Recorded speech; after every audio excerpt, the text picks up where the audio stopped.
And welcome in, folks, to this week's edition of Open Mic Night. I am your host, Noah Taluki, and on this week's episode, we're going to break down yet another loss from the Detroit Lions, but we're not going to focus mainly on the game. We're going to focus on some other elements to this and things that are a lot more important. We're going to talk a little bit about ownership, and we're going to talk about one particular Lions player that's been making the news and didn't really have a particularly great debut yesterday. Also, we're going to speak to our good friend of the podcast, Isaac Kozak. He is a Division III football player at John Carroll University, but he also is a native of Rochester, Michigan, and went to a Stony Creek High School, and he definitely has a lot of insight with the Lions, and as a scheme guy, he knows how to break down plays and all that, so I want to get his take a lot on some of the Lions schematics and what they're doing wrong exactly, because I'm trying to really, really get to the bottom of this as a Lions fan, and I want to kind of get his thoughts on the whole process right now for student athletes.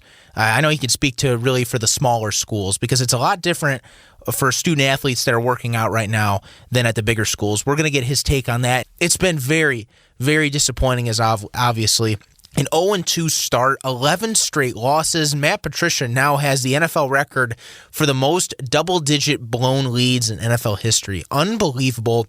Losing 42-21 to the Green Bay Packers at Lambeau Field against an Aaron Rodgers-led team that is really on a mission, I think. I don't know why people were doubting the Packers this season. I don't understand, because the Packers, they have weapons, and I know their defense maybe took a step back, but they still have one guy, and that one guy is Aaron Rodgers. So I don't understand what all this is that the Packers are regressing. I think the Packers are going to be a very good team, but they definitely had their fair share of success against the Lions, especially Aaron Jones running for that 183 yards, a career high, a couple touchdowns, and even had that receiving touchdown as well. So definitely the Lions obviously have a lot of work to do, but it goes beyond the game. I have to talk about this. I have to talk about ownership, because this really starts from the top with the Lions.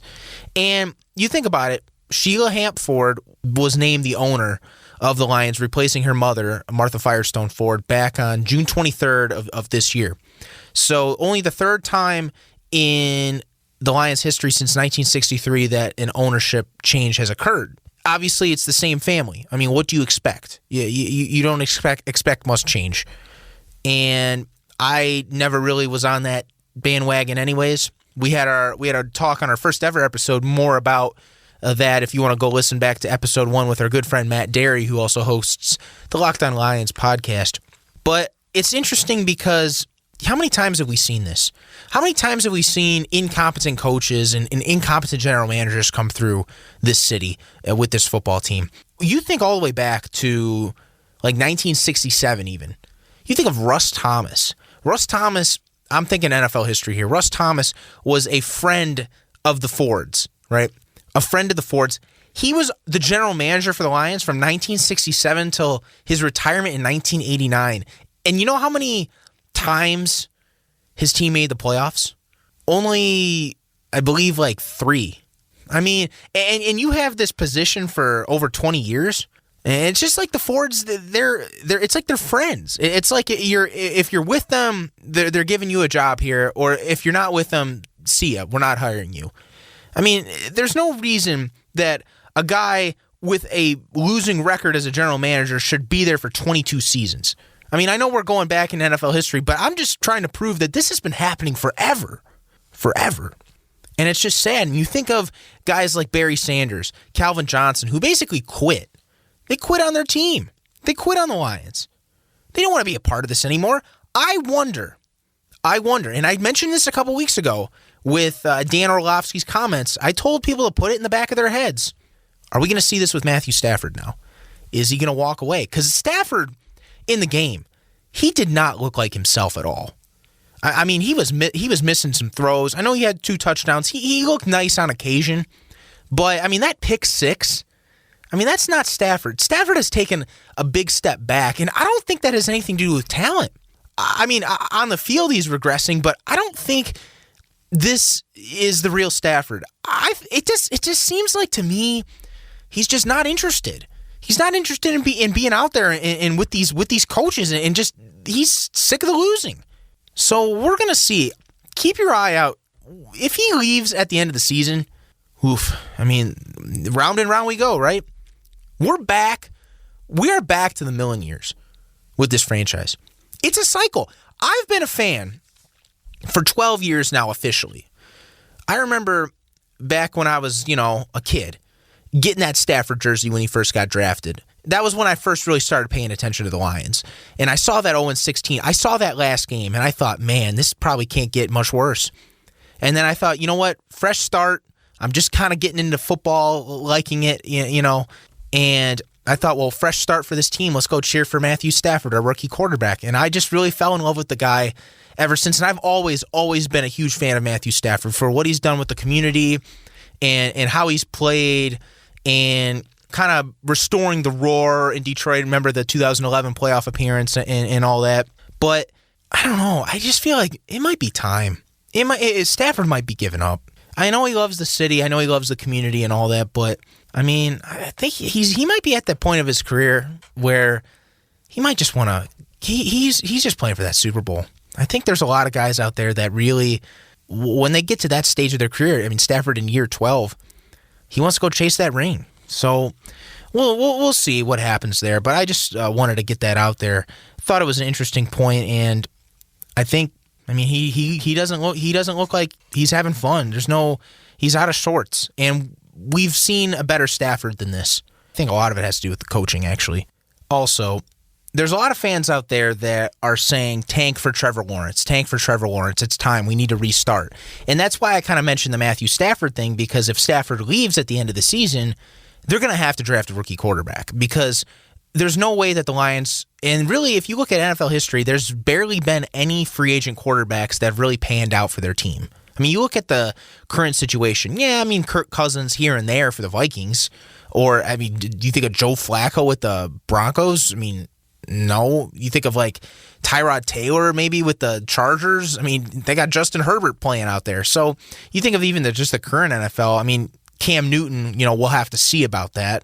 And Drew Brees is obviously an exception because, he basically, had his shoulder cut off. I mean, and then, nobody expected that from him.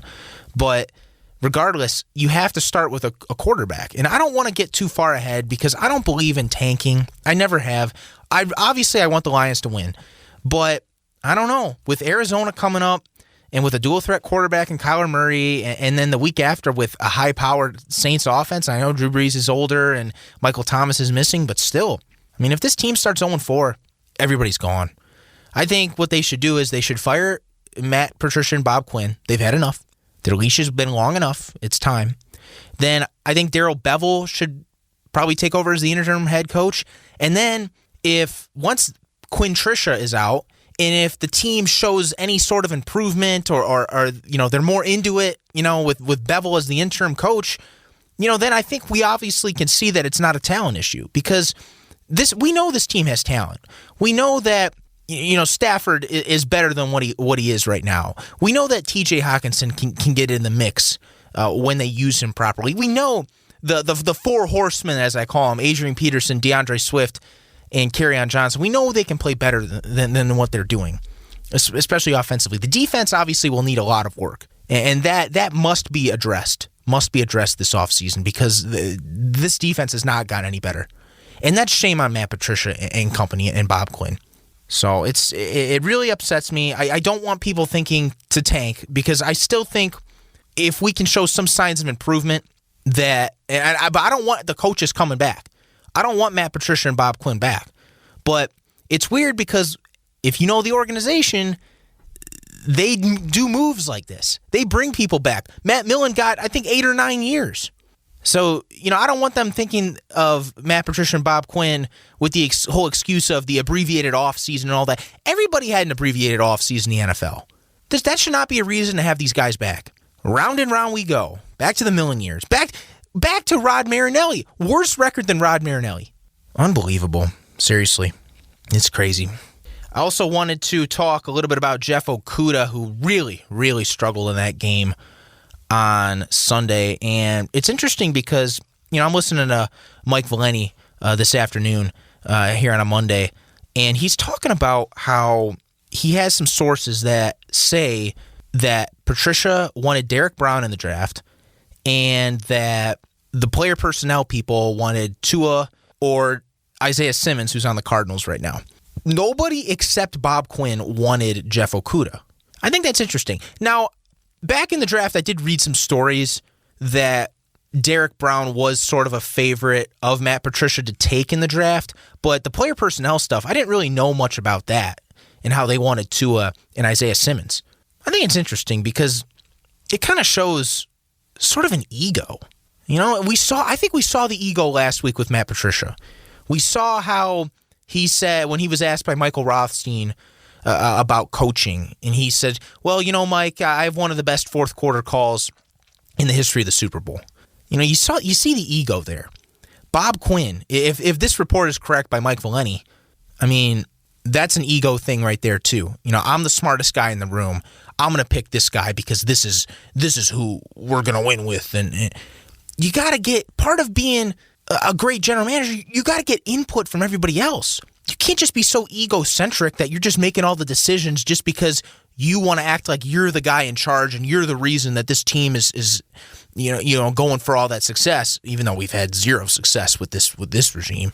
Jim Caldwell had the Lions with a winning record and made the playoffs twice, including that 11-5 record his first season in 2014. Bob Quinn said 9-7 is not good enough. And what happens? 6-10, 3-12-1, now an 0-2 start. If I were Sheila Ford, this is her decision now. I would fire these guys if we start off 0-4. I really would. I don't want these guys back. They've caused fans too much misery, and I've only been around for 12 years, like I said before, and I'm already starting to see it. And I feel bad for you older fans out there that have had to deal with it a lot longer than me. But this is horrible. And to be honest, I mean, I'm always hopeful about the Lions. I always am. I always try to be as positive as I can because this is my football team. And Sundays without the Lions are not the same for me. I have to watch them. That's just me.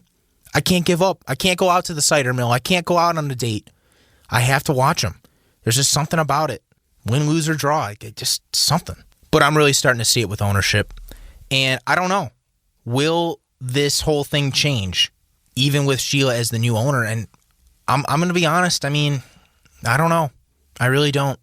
I think it may have to take the Fords to sell the team in order for any Lions fans to have hope. Because, you know, I go to school here in Cleveland, and I see, and you know, the Browns and the Lions, I'm not a Browns fan. Oh, my gosh. Don't get me started with the Browns. But I see, for the Browns here in Cleveland, flags out everywhere. I see stickers, and people are talking about it everywhere you go, and about the Browns. And I'm like, well, they have similar history to the Lions. How come it's so much different here in Cleveland than it is in in Detroit? I just feel like there's not as much hype around the Lions as there is with the Browns.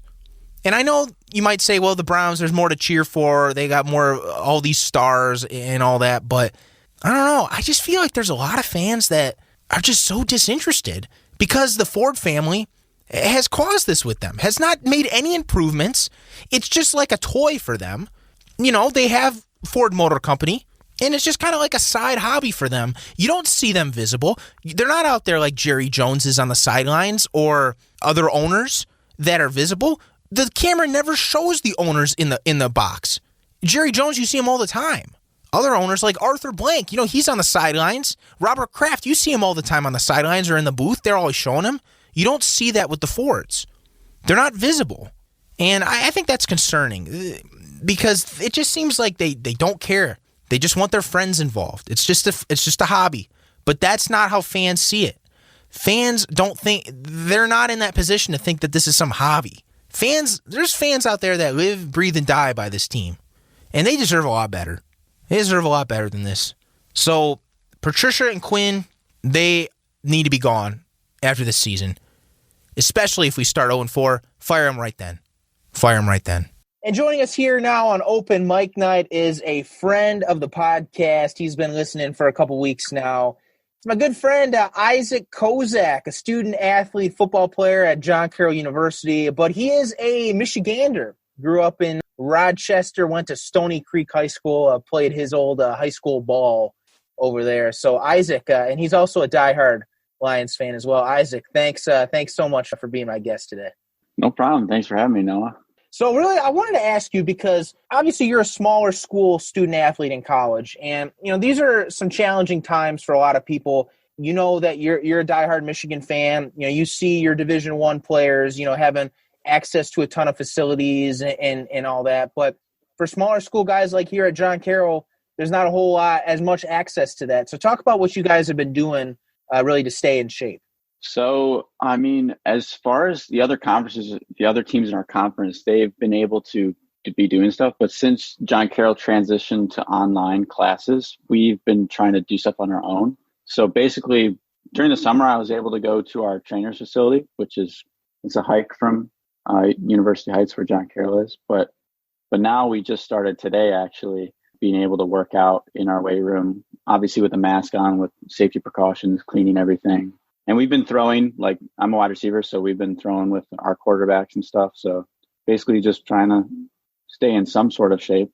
Actually, you mentioned, T-Rob, Tim Robertson, the trainer here at John Carroll. Talk about some of the things that he's been doing. I know he owns his own facility out there. He, in case anybody out there doesn't know, he did train Julian Edelman back in the day, but when he was training for the NFL draft, he's trained LeBron James. I believe it was like when he was senior in high school, first year in the NBA. Ben Simmons in the NBA is also trained. So talk about maybe some of that experience that T-Rob has had with those athletes and what he's brought to the table, especially during these challenging times. Well, so I've been at John Carroll for 4 years, and I love T-Rob's workouts, and it's never the exact same thing. We're always switching up how to do it, like what's best for us. So he's definitely adaptable, and he's all about getting stronger, faster, and preventing injuries is a major thing for him too.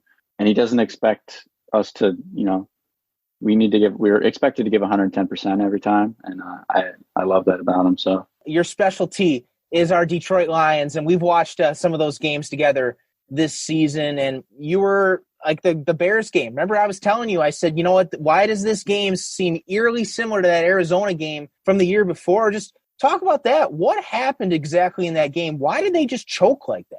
So my issue with the Lions is that they don't rally around each other very well, or they don't keep momentum going. They allow little things to stop them, and then they can't get momentum back. You see it like in the Bears game where they had momentum going in at the start of the second half, and we scored a ton of points, and then the Bears have one maybe really good catch, or a penalty goes wrong our way, and it goes downhill from there, and we can't regain the momentum, especially in the Packers game that happened. Like, we had momentum in the start of the game, and as soon as the Packers scored a touchdown, it went downhill from there, and we couldn't regain any momentum from there.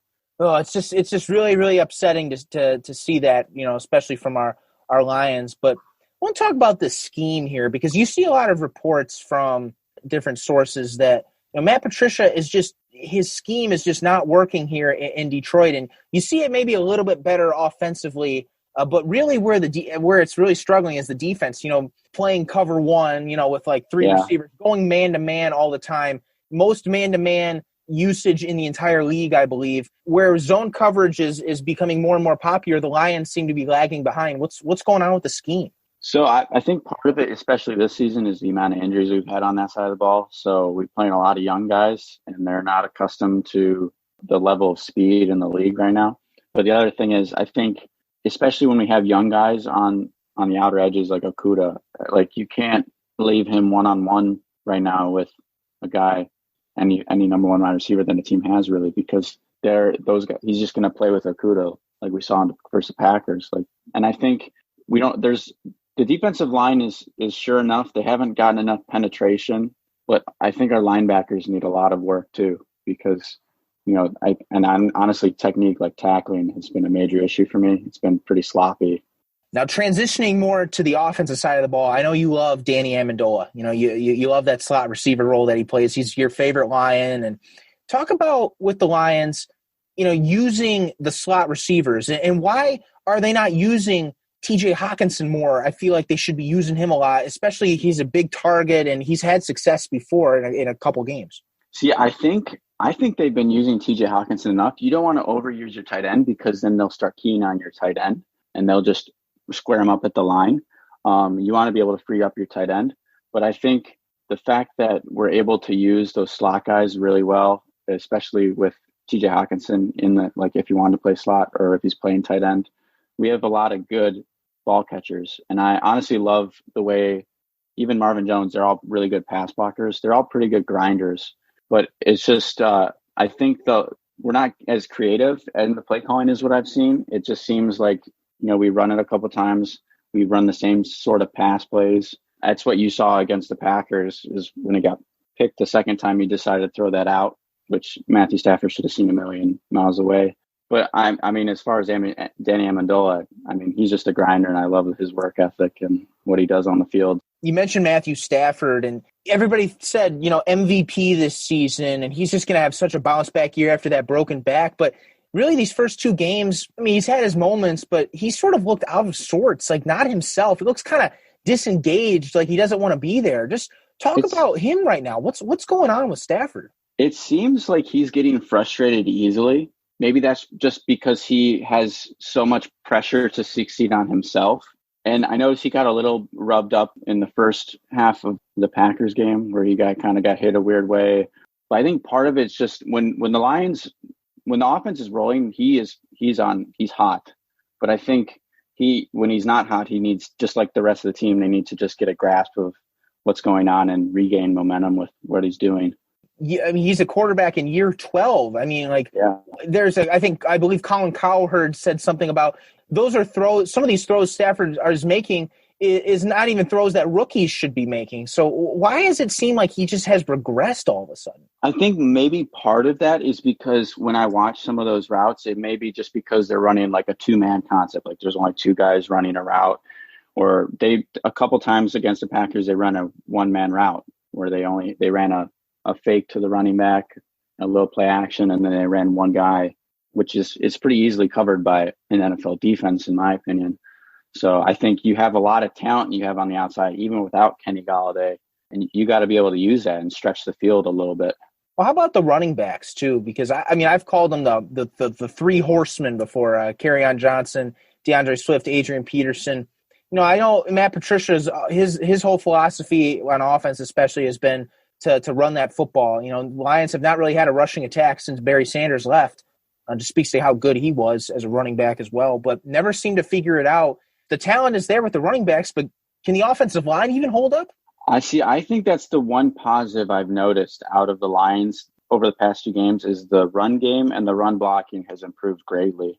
And I don't know if it was the addition of Adrian Peterson and his veteran status entering the locker room, or is just the fact that O-line, they've been getting a push, honestly, even against the Packers, who have a pretty decent O-line, even against the Bears, who have a decent O-line. So, and I think the 3 running backs, they complement each other very well. All 3 of them have their really good qualities where they run different plays very well. I want to shift gears and talk more about the top of the organization, and that's the ownership. Obviously, Sheila Hamp Ford taking over for her mother, Martha Firestone Ford. Everybody wants the Fords to sell the team because it seems like it's just been going on since 1963. There's just been no success whatsoever. Are you on that train? You got to sell the team in order to have success? I am on that train just because I've been a Lions fan my whole life, and you have to look at it. It can't always just be the coach's fault, and it has to start somewhere. They're not even doing well. You can't go this far and not have winning seasons for consecutive years. You don't have to win a Super Bowl necessarily, but like having consistently good seasons without dropping off with a good quarterback, it can't be just the coach's fault. It has to start at the top somewhere. What's up with Bob Quinn and Matt Patricia? It seems like there's some ego getting involved here. Last week, of course, we heard after the Bears loss that Matt Patricia said, well, I have the best fourth quarter call in Super Bowl history. And then you have Bob Quinn with a report coming out from my man Mike Valeni today on radio, where the player personnel groups for the Lions didn't want to take Jeff Okudah in the first round. They wanted to take Tua or Isaiah Simmons. And Matt Patricia wanted to take Derek Brown, but he says, I don't care what you guys think, basically. I'm taking Okudah because I'm in charge. So it seems like it's just a bunch of ego here as well, on top of the mismanagement from the Fords. I mean, it could just be a lot of drama. That could be one of the things right now because the Lions they're 0-2 right now. So it could just be drama. But part of it could be his ego getting in the way. He's a young head coach, and he's an early head coach. And he hasn't learned how to make head coaching decisions during a game yet, in my opinion.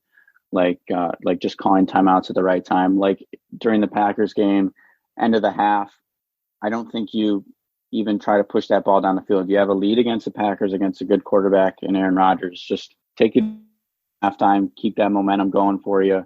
I mean, it was good that they pushed down the field after they even got the ball back after the Packers scored again, but I think that they should have taken a knee originally because you're putting your team in a bad position at that point. Enough's enough with these guys. I mean, if the Lions go into Arizona where they never fare well out in the desert, and then they got the Saints at home week 4, I mean, you're possibly looking at an 0-4 start. I mean, are you on board with Patricia and Quinn getting fired after week 4, after an 0-4 start? Maybe Patricia. I don't mind Quinn. I don't think he is a major issue. I think he's brought in good character guys, which is good for a team. And I think they have the right kind of locker room and veterans like to carry a team. They just need the head coach to bring them all the way into a winning, like to organize a game so that they can win. I would want a guy that can manage a game. I think that's something the Lions have missed for a while now. Well, we saw it with Jim Caldwell. Winning record, actually, but just didn't seem to know how to manage the games. Jim Schwartz had that same issue as well. But what's up with this? Why can't the Lions figure this out? Is it really ownership? Are they the ones that are making this decision? You can't really blame it on the players. If the organization's generally bad or generally mediocre, is what the Lions have been over the past few seasons, especially over the past decade, it can't rely on the players because those guys get switched out so often, and it can't be coaches because that also gets switched out often. So I think you have to point blame at the ownership because they're the ones that make the overall decisions on how the team is run and where the organization goes in the future. I mean, we could, obviously the fans want after an 0-4 start, possibly they want to leave or they want these guys getting fired. But with this family, you never know because they've been very loyal. We've seen it with Matt Millen. He got 8 or 9 years and he won, I think, 30 games during that time, which is awful. So I'm sure you agree. Could we see these guys get another year in 2021? If they have a losing record, no, I don't think so. I think the Fords have made it past that point where they're like, I do think they want the Lions to win, but it depends on how badly. So they can get another head coach, but it doesn't mean they'll change a whole lot. So they could hire someone very similar to Patricia, who doesn't do a whole lot for the organization. But it depends on who they hire, I guess. You hear this talk also, tank for Trevor Lawrence, tank for one of the Justin Fields or something like that. Are you a believer in this tanking? Because I'm certainly not. I've never been a fan of that idea of tanking. I mean, if it ends up happening in your favor, then yeah. But especially for younger guys in like NFL rookies, because you don't know how they'll fare in the league. You saw it with Johnny Manziel, like the Browns drafted him, and that didn't go very well. Well, they drafted a lot of quarterbacks, didn't go very well. But I think you have to play to the best of your ability. And if you tank your season, then you're basically leaving all your other positions open for all the other positions are getting weaker also. So it doesn't help the team at all by tanking just to get one player. Final question here for you, Isaac. 14 more games to go, 0-2 start. If the Lions want any hope of salvaging a season at all, I mean, at this point, it's very slim. But what do they need to do to get back on that winning track and be at that 8-8, 9-7 that a lot of people thought they were going to be at this year? Well, they got to win next week. I think next week is a must-win game. And if they win next week, I think you can definitely look forward to see how they play against the Saints and see especially how injuries develop around the league as far as who they're playing. If Kenny Golladay gets back, I think that's a huge win. And I think that's getting guys healthy is a major thing that the Lions need to do right now so they can get those veterans back in on defense and offense. want to thank Isaac for joining us. He's a big Lions fan, and we really appreciate your Lions insight and taking another insight into smaller schools' athletics and what they're doing right now. Isaac, thanks for joining us. Really good to have you on. Thanks for having me. I want to thank Isaac for coming on. He's a good buddy of mine, and he's always good with his Lions talk and really giving us some good pointers there on what's going on for the smaller school athletes right now during this really, really tough time. So thank you, Isaac. Really good interview there. Before we close out, I did want to kind of give a little tribute to Ron Gardenhire. And I know obviously the news broke over the weekend that he has decided to retire from baseball, and we know that he had cancer, and I think it was prostate cancer and all that, health reasons. But I just wanted to say to Gardy that he did a great job here. Now, I know we saw a lot of losing baseball. It wasn't as entertaining as it was back in the early 2010s, early part of the decade. But Gardenhire was brought in as an experienced manager, as a guy that could steer the ship. And he wasn't really brought in to win games or anything. I think he was really brought in just to kind of steer the rebuilding process. And he said he's really looking forward to the future. He'll still be tuning into games, and he's really excited because of all those young guys, all those young prospects that we have that will hopefully blossom one day. So I really wish Gardenhire the best. I really enjoyed him. I still have that Ron Gardenhire garden gnome, the Gardy gnome, that was a giveaway at a Tiger game, I believe, last year. That was one of my favorite giveaways I've ever gotten at a Tigers game.